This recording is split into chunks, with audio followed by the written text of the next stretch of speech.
Hello guys, അപ്പോൾ ഇന്ന് ഞാൻ കാണിച്ചു തരുന്നത് ഇപ്പോൾ ട്രെൻഡിങ് ആയിക്കൊണ്ടിരിക്കുന്ന കാരിക്കേച്ചർ കാർട്ടൂൺ ഫ്രെയിമിൻ്റെ ട്യൂട്ടോറിയൽ എഡിറ്റിംഗ് വീഡിയോ ആണ്. ഇതിനായി ഫസ്റ്റ് നമ്മൾ ടൂൺമി ആപ്പ് ഓപ്പൺ ചെയ്യുക.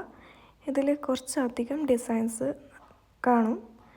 അപ്പോൾ ഇതിലേതാണ് നമുക്ക് വേണ്ടത് അത് നമ്മൾ സെലക്ട് ചെയ്ത് കൊടുക്കുക. അപ്പോൾ ഞാൻ എനിക്ക് വേണ്ടുന്നൊരു ഡിസൈന് സെലക്ട് ചെയ്ത് കൊടുക്കുന്നുണ്ട്. അത് ഓപ്പൺ ചെയ്തിട്ട് നമുക്ക് ഏത് ഫോട്ടോ ആണോ കാർട്ടൂൺ ആക്കേണ്ടത് ആ ഫോട്ടോ സെലക്ട് ചെയ്യുക.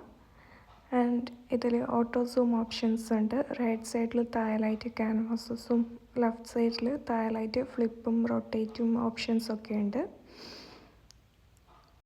ഇനി റൈറ്റ് സൈഡിലായിട്ടുള്ള ആ ഗ്രീൻ ബട്ടൺ ക്ലിക്ക് ചെയ്യുമ്പോൾ നമ്മുടെ ഫോട്ടോ പ്രോസസ്സിംഗ് ആയി അതിൻ്റെ റിസൾട്ടായിട്ട് നമുക്ക് കാർട്ടൂൺ ഇമേജാണ് കിട്ടുക. ആ കാർട്ടൂൺ ഇമേജ് സേവ് ചെയ്യുമ്പോൾ അതിലേക്ക് ടൂൺമി ആപ്പിൻ്റെ വാട്ടർമാർക്ക് വരും. അത് കളയാനായിട്ട് ആ വാട്ടർമാർക്കിൽ പ്രസ് ചെയ്തിട്ട് ഒരു ആഡ് കണ്ടാൽ മതി, അത് പോയിക്കോളും. അതിനുശേഷം നമ്മൾ ബാക്ക്ഗ്രൗണ്ട് ഇറേസ് ചെയ്യണം. അതിനായിട്ട് ഒന്നെങ്കിൽ ഗൂഗിളിൽ പോയി ഫ്രീ ബാക്ക്ഗ്രൗണ്ട് ഇറേസറിൽ പോയി സേവ് ചെയ്യാം. അല്ലെങ്കിൽ ഞാനിപ്പം ചെയ്യുന്നത് ഫോട്ടോ റൂം എന്ന് പറഞ്ഞിട്ടുള്ള ഒരു ആപ്പ് ഓപ്പൺ ചെയ്ത് അതിൽ ഫോട്ടോ എടുക്കുമ്പം തന്നെ നമ്മളെ ബാക്ക്ഗ്രൗണ്ട് റിമൂവ് ആയി കിട്ടും. ആ ഫോട്ടോ എടുത്ത് ബാക്ക്ഗ്രൗണ്ട്സിൽ എറേസ് ചെയ്തിട്ട് സേവ് ചെയ്ത് കൊടുക്കുന്നുണ്ട്. ഇങ്ങനെ തന്നെ എല്ലാ ഫോട്ടോസും ചെയ്യുക. ഇനി നമ്മൾ ക്യാൻവയാണ് ഓപ്പൺ ചെയ്യുന്നത്. അതിൽ ആ പ്ലസ്സിൽ സെർച്ചിൽ A4 സൈസ് ഡോക്യുമെൻ്റാണ് എടുക്കുന്നത്.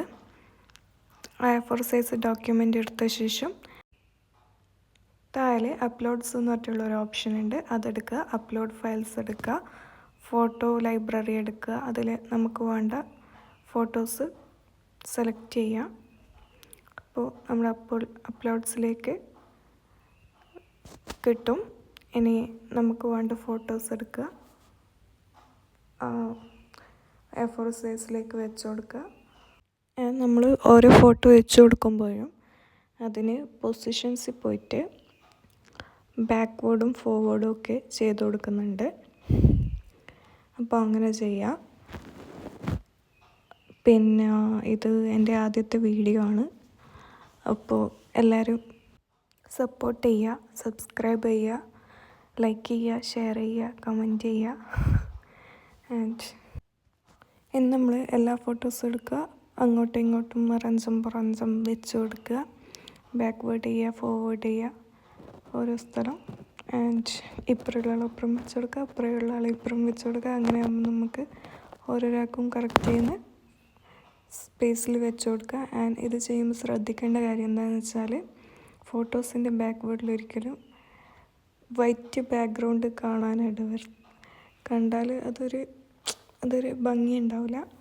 അതുകൊണ്ട് നമ്മൾ മാക്സിമം എല്ലാവർക്കും ഫില്ല് ചെയ്തിട്ട് തന്നെ വെച്ച് കൊടുക്കുക. അതിനനുസരിച്ച് സ്ഥലത്തിനനുസരിച്ചിട്ട് സൂം ചെയ്യുക, ബാക്ക്ഗ്രൗണ്ടിനനുസരിച്ചിട്ട്, അല്ലെങ്കിൽ ക്രോപ്പ് ചെയ്തിട്ട് വെച്ച് കൊടുക്കാനുള്ള ഓപ്ഷൻസ് ഉണ്ട്. ഇനി എല്ലാം ഒന്ന് റെഡിയായി തോന്നിയാൽ ഒന്ന് ജസ്റ്റ് അപ്പുറം ഇപ്പുറം മാറ്റി കുറച്ച് സൂം ചെയ്യേണ്ടത് സൂം ചെയ്ത് എല്ലാം ഒക്കെ ഒന്ന് സെറ്റാക്കി കൊടുക്കുക. അപ്പോൾ ലാസ്റ്റ് ബാക്ക്ഗ്രൗണ്ട് വൈറ്റ് കാണാണ്ട് ഓക്കെ ആക്കുക. അപ്പോൾ ഇതാണ് നമ്മുടെ ഫൈനൽ ലുക്ക്. ആൻഡ് ഇത് സൈഡിൽ റൈറ്റ് സൈഡിൽ മുകളിൽ ഡൗൺലോഡ് ബട്ടൺ ഉണ്ട്, അതിൽ ക്ലിക്ക് ചെയ്ത് ഡൗൺലോഡ് ചെയ്യാം. നമുക്കിത് PDF ആയിട്ടോ PNG ആയിട്ടോ JPG ആയിട്ടോ എങ്ങനെ വേണമെങ്കിലും ഡൗൺലോഡ് ചെയ്യാനുള്ള ഓപ്ഷൻസ് ഉണ്ട്. ഇനി ഇത് നമ്മുടെ ഗാലറിയിൽ കിട്ടുന്നതായിരിക്കും. വേറെ പ്രിൻറ്റിങ് ഓഫീസിൽ അയച്ചു കൊടുത്ത് അവിടുന്ന് പ്രിൻ്റ് എടുത്ത് ഫ്രെയിം ആക്കാവുന്നതാണ്. ആദ്യമായിട്ട് വീഡിയോ ചെയ്യുന്നതുകൊണ്ട് സംസാരിക്കുമ്പോൾ ഒരു ബുദ്ധിമുട്ടുണ്ട്. ആരും മൈൻഡ് ആക്കണ്ട, നമുക്ക് അടുത്തടുത്ത വീഡിയോയിൽ സെറ്റാക്കി എടുക്കാം. അപ്പോൾ ഓക്കെ, ബൈ ബൈ.